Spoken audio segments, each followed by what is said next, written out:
the Biden crime wave, this has been something that Biden's been through before. Remember in the 80s, 90s, and 2000s when he was sort of passing all of those crime bills, he has been around the block as it relates to justice reform, whatever his definition of that happens to be. And so we're sort of going through that again right now. We've been trying to decipher what the Biden administration is doing related to their criminal justice policy, trying to figure this out. We're still brand new in this administration. We're about 5 months in, coming up on 6 months.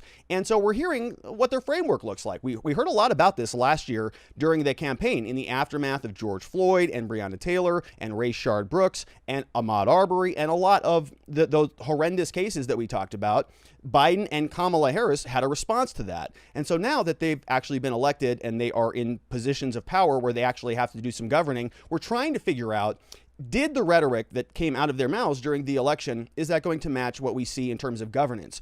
And we're trying to figure this out, right? I think they are too. They're sort of bumbling their way through this, but they're getting their feet under them a little bit and they're doing some clever things. One of the first things that they're doing is sort of blaming this whole defund the police movement on the Republicans. And it's pretty brilliant. It's one of those things you go, well, got to hand it to them. That's a pretty good maneuver there. The exact thing that we're doing, we're just going to blame the other side for doing that. And they've got a pretty good history, a good track record of this type of flipping the script around a little bit. And so it's not unfamiliar to us. So we're going to see exactly how this is playing out. We've got some clips from Jenn, Psaki, and then we're going to check in with another contingent of the Democratic Party, of course, AOC and Jamaal Bowman. We talked about them a little bit yesterday on their show, but I've synthesized the clips because what we're going to see here is a little bit of a schism, I think, within the Democratic Party. You're going to see the mainstream Democrats recognizing that, hey, this is a toxic issue. If we are in a position where we have to go out to the American people during the midterms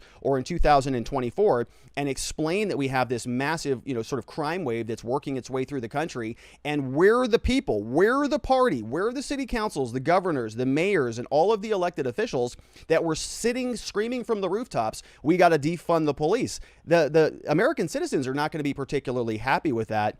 And we are also seeing the polls sort of hinting that direction, showing us that people are starting to make crime their top priority. And I've been saying this for months now. I sort of feel like a broken record here, talking about the pendulum swinging either direction. And this was my biggest concern when we started to see the justice reform movement vis-a-vis BLM and some of, Antifa and some of that summer of unrest. My concern was it was going to get so out of control that Americans would start waking up and start demanding action from their city council and their mayors, which would, of course, cause the pendulum to swing entirely the other direction, right? And then we're going to see as a reaction, massive demands for more law enforcement, more spending, more draconian rules, more strict sentencing, less deviations. And here we are. We're actually right here because we have said this previously, that back in the 1990s, 94, and so on, that Joe Biden was responsible for exploding the criminal justice system. And we've historically talked about when Joe was responding to George H.W. Bush, he was giving a State of the Union, and he said that they needed to address the crime wave problem. Well, Joe Biden comes out and he says, yeah, that's nice there, Georgie, but we need to triple that. In fact, we want to take your budget and add and multiply it by 3. That's how inconsequential your stinking plan was. Ours is going to be much better. So for the last 35 years, Joe Biden has been in favor of funding the police. I've been saying this for a long time, and it's never something that even was a question to me, right? He's pro big government, pro law enforcement. He's been incarcerating, people of color for decades now. Do you think that's going to change now? The guy can't even remember what room he's in. Do you think he's going to change old habits? No, those are going to die hard. So here we are now seeing the administration sort of really, really ramping up and doubling down on more funding for law enforcement. And they're going to blame the Republicans for the defunding. All right, so enough of the introduction. Let me show you this clip here from Jenn, Psaki. And there's kind of 2 parts here because she's mixing these things together. So here she is, and she's, of course, the White House press secretary. And she's going to tell us that that there are other causes, right? So the Democrats have been doing a lot of this lately that are the root causes of everything. So Kamala is going to go down there and solve the border crisis by tackling global warming in Guatemala. I don't know, maybe that's going to fix the problem in 25 years or so. Good, thank you.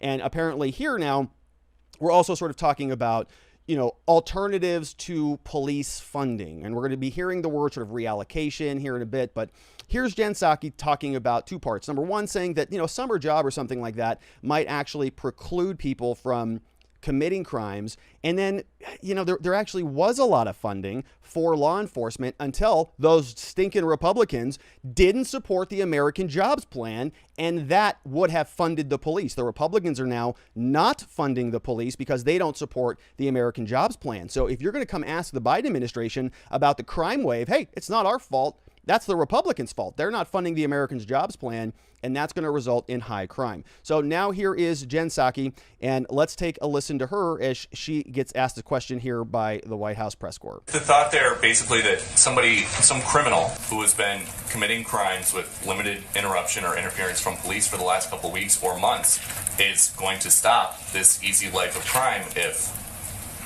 they have a summer job.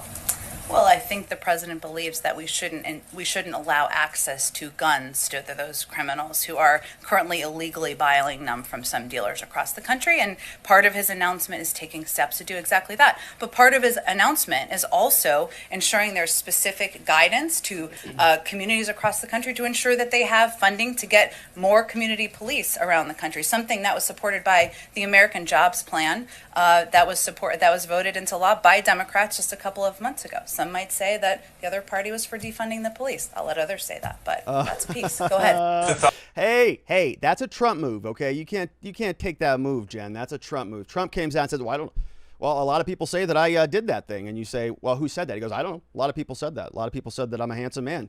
Who said that? Nobody's saying that. Who said that? I don't know. A lot of people. Go find them there. Brian Stelter, go find him there, Jake Tapper.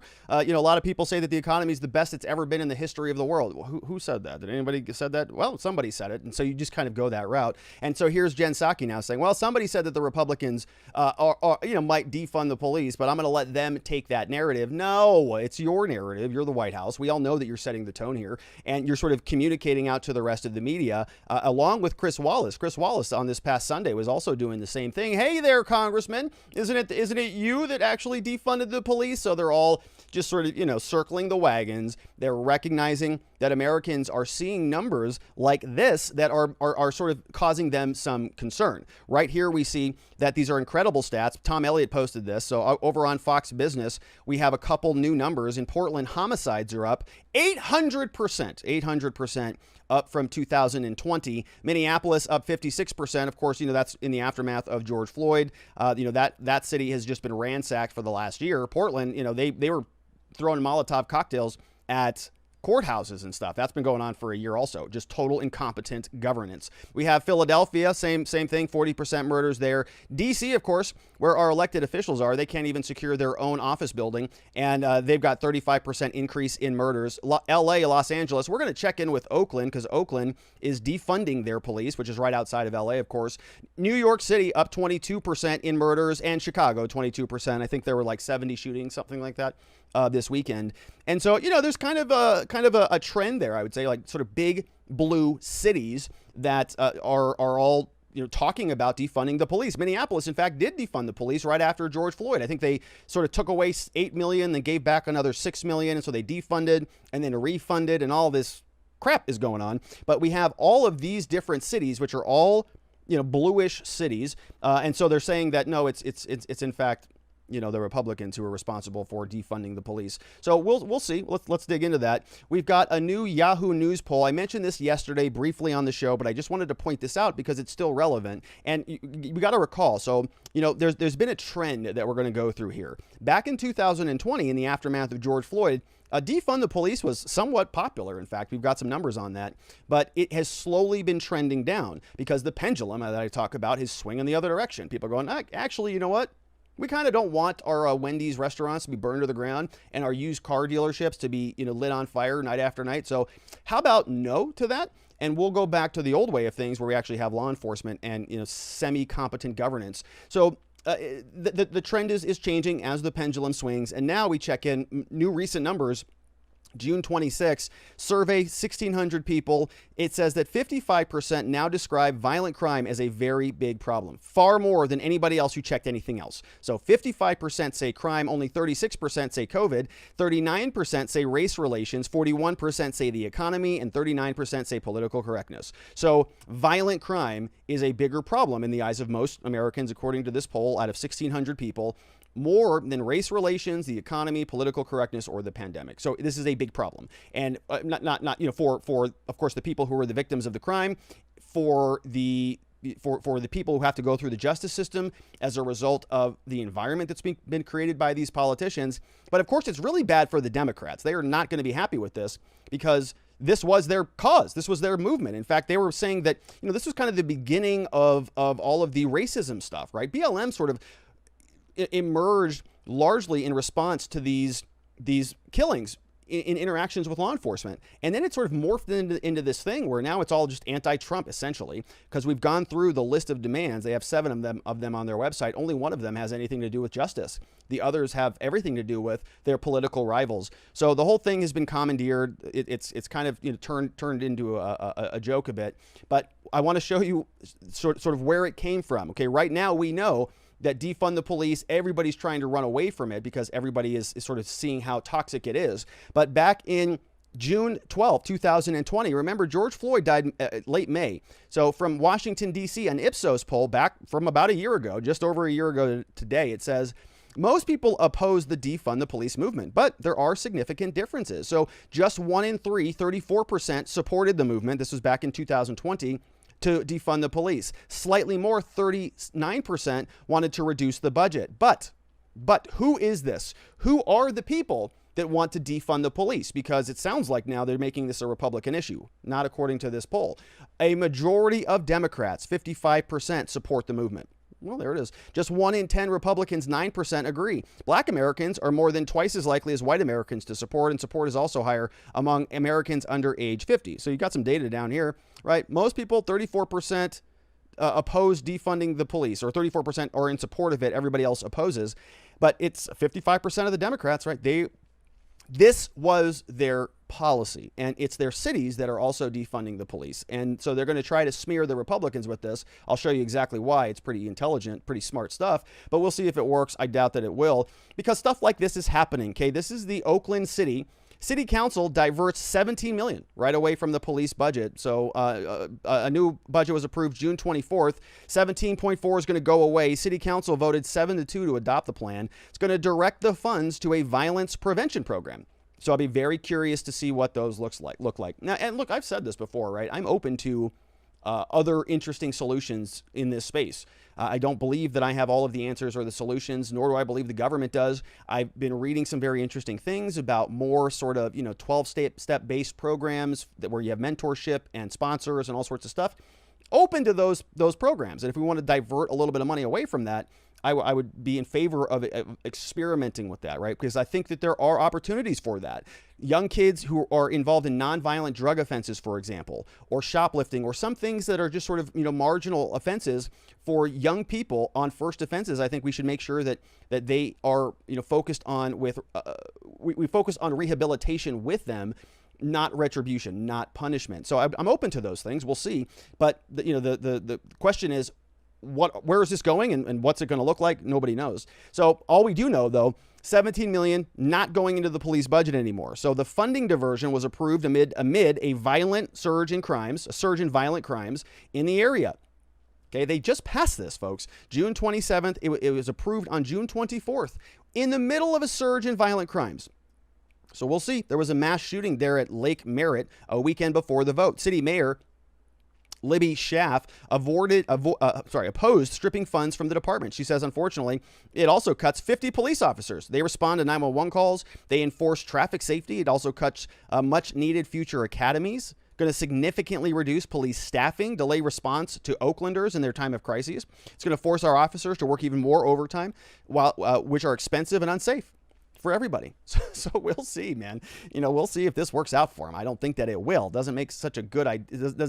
Listen, and I'm a defense lawyer, okay? I come on this channel and, we sort of needle law enforcement on a daily basis, but in the middle of skyrocketing violent crime doesn't sound like a good idea. And that's exactly what they're going through. The Oakland Police Officers Association supported funding the violence prevention programs, but not at the cost of cutting funds from the police. Says there are 2 no votes, and they're saying they're from districts that are most impacted by the violent crime. The message they're saying is we may support your programs, but we do not want less public safety at a time of skyrocketing violent crime.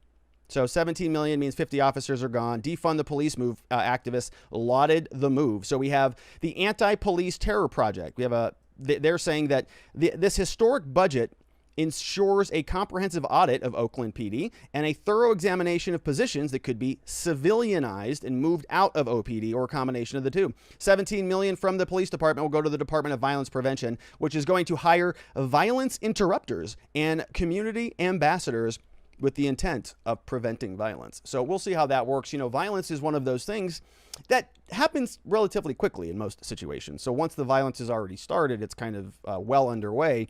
And so that's why police will get physical when they come upon a scene. So I'll be curious what the interruption will look like, because I'm pretty sure the police already interrupted the violence. Don't know how they're going to finagle that one, but bullhorns, I don't know. Police already used tasers and things. I don't know. Maybe they've got something. I'm open to it. Let's see what Oakland does. Now, we've gone through the journey a little bit. We've seen that the support was pretty high at one point in time, at least amongst Democrats, 55% over there. Then we saw this year that the numbers have dropped dramatically, and violent crime is sort of the top of the list in terms of wanting to remedy the problem. The biggest problem in the country, people are identifying as violent crime. Now, a couple months ago, we also had another poll came out. This one came out from USA Today Ipsos. They're saying here that support to redistribute police funding has decreased among Americans since August after a summer of protests. They say only 18% of respondents supported the movement known as Defund the Police. 58% oppose it. This is March of this year. Though white Americans were 67%, Republicans were 84%, only 28% of black Americans and only 34% of Democrats were in favor of it. That's the problem. It went from 55% Democrats to 34% Democrats. That's a big problem. That's a lot of security moms. That's a lot of, the people who are concerned about their businesses and their families and things like that getting ransacked and traumatized by violent crime. They're all saying, no, we're not okay with that, right? What we saw that happened to George Floyd was reprehensible. We're for justice reform. We're for justice, addressing some of the current problems, but we're not for defunding the police. What kind of insane idea is that? And as I've been saying for a long time, never ever once have been in support of that, because it's kind of an insane idea. But now it sounds like some Democrats are waking up a little bit, which is good. They're realizing that it's not good policy, even though they themselves were sort of exploited, right? So maybe they'll wake up and recognize that they were taken for a ride on this thing, because the policies certainly are not going to be going in favor of defund the police. In fact, it's going the opposite. I'm going to show you why. So let's understand this from sort of a psychological perspective or a persuasion perspective. And what do the Democrats need to do? Right now we have a 55%, we had an original 55% in favor of defund the police. Now that has shifted down to like 34% is the latest number. Okay, so almost 21%, I believe, if I remember those numbers right, about 20% of Democrats are now saying that is a big problem. And you combine that, you juxtapose that with the fact that this is the biggest issue for most people. It's ahead of COVID, it's ahead of economics, it's ahead of racial problems and all of those other issues that we've talked about. It's a big deal.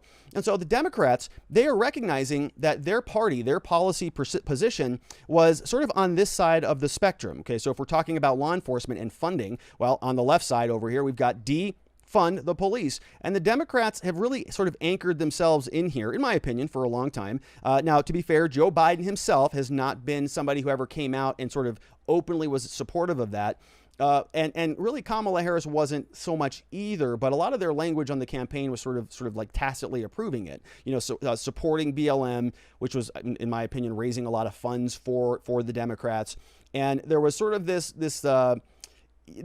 whitewashing cover up of Joe Biden's record, because he's been incarcerating African Americans for 30 years. So they didn't really want to talk about that. He comes out, does a mea culpa on the 1994 crime bill. Yeah, I made some mistakes, and then they were shifting blame. Oh, the Republicans all voted for that too, and on and on and on. So to be fair to him, he's never really been a defund the police person, largely because, well, I'm not sure. I think they recognize how damaging this is to the party. It's not a good policy. So the point here is the Democrats are over here, right? A big portion of the party is sort of in alignment with this on a policy perspective. We're going to hear from AOC. We're going to hear from Jamaal Bowman here in a minute. And I'm going to grant you this, that it is shifting, right? We're going this direction because people are sort of bailing out of this. Back in 2020, it was certainly defund the police. And so now we're sort of going this direction as people are waking up a bit. And the Democrats have a problem on their hand because they were very pro defund the police. Now they've got to come up with a way to reframe the debates in a way that gives funding to law enforcement, but doesn't say that they're funding the police. They're sort of in a catch-22.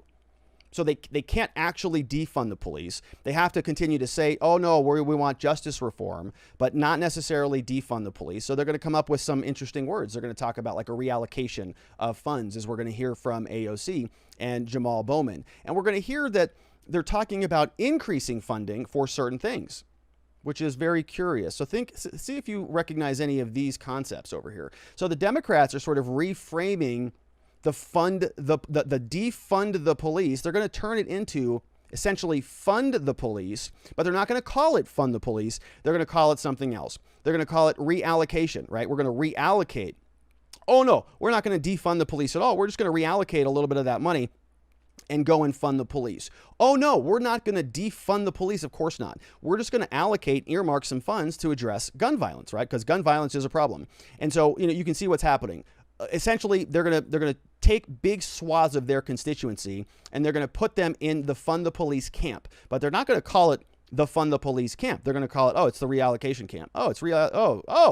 Yeah, so I was opposed to defund the police, and so I had some problems with Democrats, but because the Democrats don't actually want to defund the police, they actually only want reallocation, now I'll support defund the police again. And so they're going to start to peel back some of those people that they lost on this issue, which is, of course, the most important issue in the country. What other ones do they have? Oh yeah, they're not going to fund the police, my friends. They're going to just support, additional money for domestic extremism. We're hearing a lot about that. Domestic violent extremism. We've spent a lot of time talking about Merrick Garland and the entire history or the entire shift towards gun violence. And now we're hearing things like jobs, right? Jobs and infrastructure. The Americans' Jobs Plan now is responsible for funding law enforcement. But it's not actually a crime bill or a funding bill. It's just jobs and infrastructure, which is very easy to sort of throw over people's eyeballs. People don't really know. They can't really recognize what they're seeing. And so they're taking these Democrats, which is just kind of a,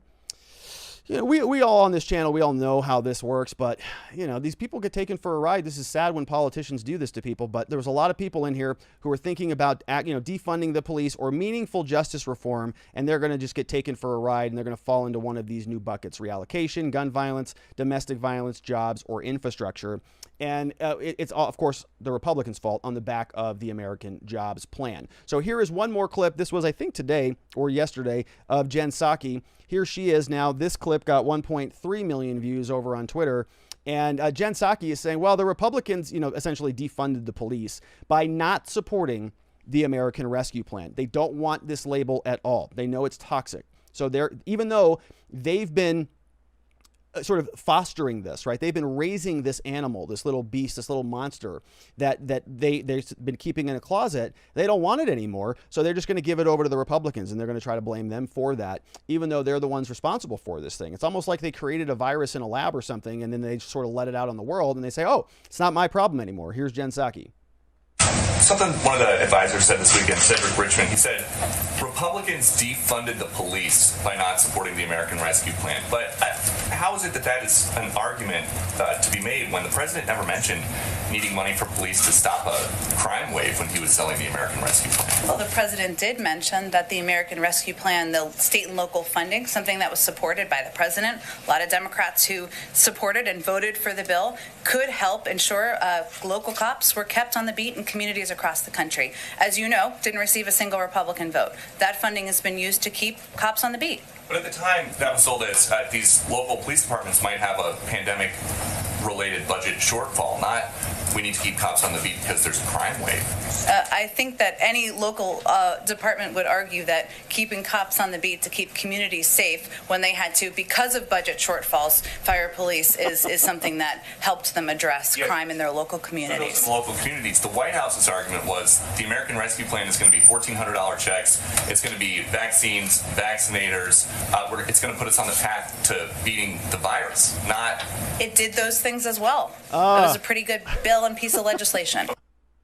Oh my God, these people are something else, my friend. So she's saying, the American Rescue Plan, this is all stuff that we passed. There was $350 billion in there that weren't specifically earmarked for anything. And so they're basically saying, well, we're just going to open those up for law enforcement funds. So they didn't actually, they didn't pass a bill that specifically goes and funds the police, but they're just making $350 billion that was previously not available to the police available. So they are certainly funding the police. And she sort of, when he starts to question her on that, say, hey, you sort of were saying that this money was going to be earmarked and allocated for something else. And now, that was checks and that was all these things. And we needed that for the American economy. At the same time, you were talking about defunding the police and, justice reform and all of those things. Now the crime wave is coming. And so you can't really about face. You really can't backtrack on this because you'll look like a bunch of morons, more so than already. And that won't work out well for you. So instead of passing or addressing the crime wave and, passing a new bill to support law enforcement and saying, you're right, we got to do, we got to pass George Floyd and earmark some more funds and all of these things to actually address the problem. You can't do that. So you're trying to save face. You're just going to open up the 350 that was already there that was passed under a different premise. It was passed for a different purpose. And so you're being dishonest. It's a total bait and switch. And then when that journalist asks her about it, she starts to sort of, respond back like she's like offended that this could even be something that he would ask about. She's saying, well, I think that a lot of the police officers that had their budgets reduced would certainly appreciate the money that we're sending over there, wouldn't they? And you go, yeah, they would. That's why they didn't want you to defund them in the first place. You were saying for months that this was sort of a reasonable, feasible option. And you were sort of tacitly approving all of these city council people. And you were not opposing that. And now you're sort of going, oh, shoot, we're in the middle of a massive crime wave. We don't know what to do with this monster. So we're just going to hand it on over to the Republicans. Yeah, I agree with you. The police certainly would be okay with some of that money. They didn't want it taken away in the first place. And your party, you've been trying to sort of have it both ways, saying, oh no, we support law enforcement, but we also don't want to alienate the lefty wing of our party, like these people that have massive audiences that have no problem. This was done on Friday night, defunding the police, right? They're trying to have it both ways. They don't want to alienate the crime conscious people who don't want their buildings and businesses and families destroyed, but they also really can't alienate the defund the police wing of their party because they're very loud and very volatile. Here, for example, we've got AOC, we've got Jamaal Bowman, both reaffirming that they want to defund the police. Short clips here. We're just going to fly through them. Here is Mr. Representative Bowman. About an amount, but yes, I support the reallocation of resources from NYPD towards more social services. And I think phrasing it that way is important because as we reimagine and redesign public safety, there is a place for police. I just think we ask them to do way too much. And that's why we see some of the overzealous behaviors and outcomes that are just horrific. Okay, this was a disaster. If you missed yesterday's show, I was very angry at AOC for not getting into the nitty gritty on this thing, right? These people come out there and they just take onto this, they run these town halls and they get on the internet and they start saying, well, defund the police, defund the police, defund the police. Okay, got it. Yeah, because we need justice and we need, a restoration of law or whatever. And then when it comes down to actual implementation, when it comes down to, well, we've got a 17 million that's being taken away from Oakland, or we have a 300 officer shortfall in Seattle or whatever, they don't really want to get into the nitty gritty. They just want to just sort of pop off on the internet and then let everybody else deal with the aftermath of that, which is very irresponsible. It's actually insulting, I would imagine, to her constituents, but well, who knows what they're thinking. Here is AOC. She also supports reallocating the funds.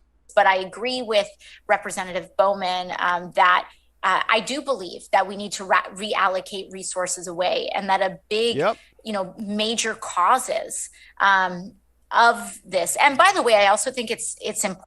Yeah, nothing. She loses her train of thought there. Here's another one. Now, that being said, I do agree that we do need to reallocate those resources into the things like mental health supports, and programs. Programs. So lots of programs coming out of AOC's brilliant bureaucratic mind. All right, so let's take some questions coming in from over at where am I? watchingthewatchers.locals.com. I know that address, but I have to make sure that the question is on the screen, and here it is. First up in the house is from Want to Know. Says, there it is. Says, please bring up Biden's lie about the Capitol at the summit. Bad policies, but lying is far more worse, almost criminal. So probably, are you talking about the Capitol Hill riots? I'm not sure what specific lie you're talking about, but it's hard to pick. We have Gertjan is in the house, says, we know Justice has the laptops from Weiner and Biden. Is there any way that we can force them to make the content public? This would kick it up a gear, as we have a long way to go yet. Well, no, there's no real way to force that to happen. I mean, I think the closest thing that you could get would be like a far removed FOIA request that might show you that they have something or in possession of something like that. But any of that stuff is probably going to be redacted. It's probably going to be, layered. So you could do a FOIA request, a Freedom of Information Act request, but most of this stuff is probably going to be deemed national security risks or something that is confidential or classified, right? If it is compromising to Hunter or to Weiner or to anybody sort of in the wheelhouse of government, we're not going to get that, unfortunately. Now, that doesn't mean that later down the line, the Republicans don't get control of some committee and then, use their subpoena power to go and get it. Who knows? We have Soul Viking in the house, says, Oakland has always been a disaster with very poor choices, including these new choices. Remember that Oakland was entertaining formally recognizing Ebonics to be taught in schools, but back at the time, some sane minds prevailed then. California is... it's something over there. Good to see you, Soul Viking. We've got Jeremy Matrita says, the Democrats are the biggest culprits of using doublespeak, obscured language in an attempt to hide their true agenda. However, anyone with a thesaurus can figure out what they are really planning to do. We have to keep reminding them of their own words used over the past year, right? Which is exactly what I intend to do here. As I know you do too, Jeremy. Thank you for that comment. I think you're spot on. And lastly, here on this segment, we've got No Doubt says, watching from Rumble today. Oh, all right. Very good. We have liberal arts equals the art of lying. I need a dictionary of the words redefined in the last 2 years. And you probably need sort of an almanac for the pronouns as well, because those are hard to keep track of. It's very confusing. All right. And those were great questions. Thank you to everybody who asked those over at watchingthewatchers.locals.com. Quick reminder that I am a criminal defense lawyer here at the R&R Law Group in Scottsdale, Arizona. We're very passionate about helping good people facing criminal charges to find safety, clarity, and hope in their cases and in their lives. I want to show you some of the things that we can help out with. I'm talking about drug violations, traffic violations, felony charges, DUIs, anything and everything in between. If you or somebody you know or love is facing one of those situations, we would love the opportunity to help. Our phone number is 480-787-0394, and we'd love to speak with you. So check us out if you need any help there. If you don't, if you're interested in learning something a little bit new, head on over to gumroad.com/Robert Gruler. Take a look at my law enforcement interaction training. This was a 2.5-hour seminar that we did about 2 weekends ago. A lot of fun.